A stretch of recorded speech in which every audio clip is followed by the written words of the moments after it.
రోజు దేవుని వాగ్దానం మార్కు సువార్త 5వ అధ్యాయం 34వ వచనం. ఆయన అంటున్నారు, కుమార్తె నీ విశ్వాసమే నిన్ను స్వస్థపరిచెను. చాలా సంవత్సరాల నుంచి రక్తస్రావంతో బాధపడుతున్న స్త్రీ వచ్చి ఆయన వస్త్రాన్ని ముట్టి స్వస్థత నొందింది. ఆమె ఎలాంటి ఎక్స్ప్లెనేషన్ ఇవ్వలేదు.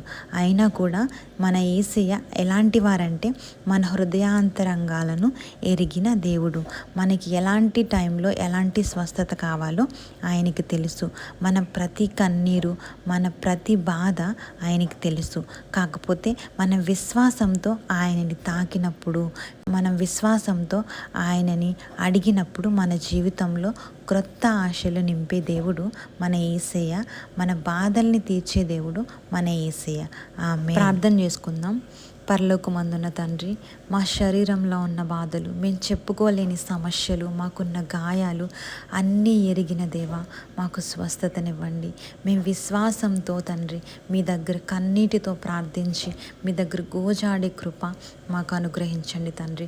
నీ ప్రేమతో, నీ శాంతితో మమ్మల్ని నింపుతారని ప్రార్థించి వేడుకుంటూ యేసునామములో ప్రార్థిస్తున్నాను తండ్రి. ఆమేన్. విశ్వాసంతో ఆయనను వెతికినప్పుడు మనకి స్వస్థత దొరుకుతుంది. ఆమేన్.